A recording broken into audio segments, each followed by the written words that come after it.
Lamlia was, I was quite involved in that because by then I'd become quite sort of well up in the communication side of things, and the MRO had bought some, what they were sort of land telephones, if you like, fairly portable, but they required a wire.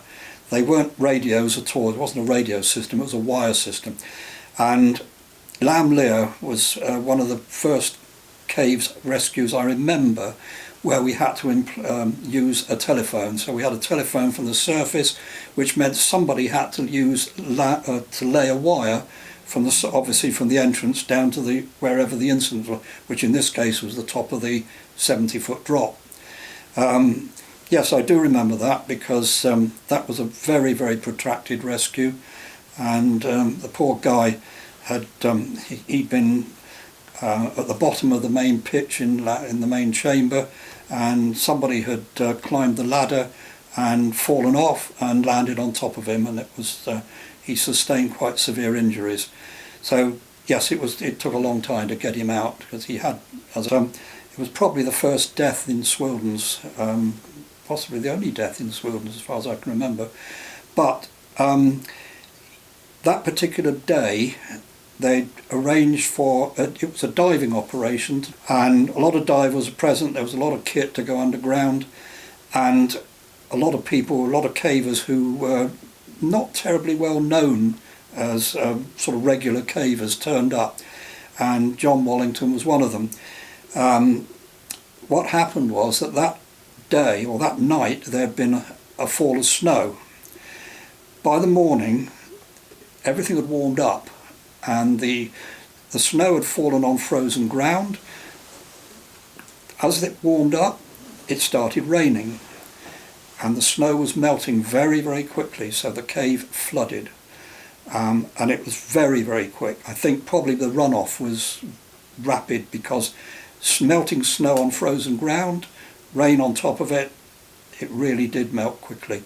So what happened was the cave flooded, as I said, and then the 40, which was always the problem with rescues, always the problem when it was wet. Wallington got into serious trouble on the pitch. He was pretty well sort of dangling upside down caught his foot in a ladder. Nobody at the top could hear what was going on because of the noise. So the poor guy was hanging upside down under the waterfall, and by the time they got him to the top he was in a right old state.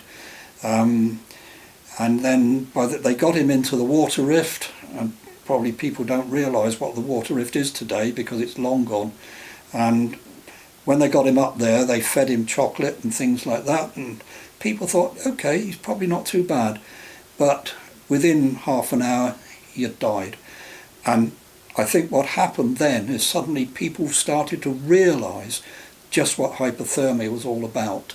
I don't think people knew up until then just the seriousness of hypothermia. So yes, it was a sad incident. We learnt a lot.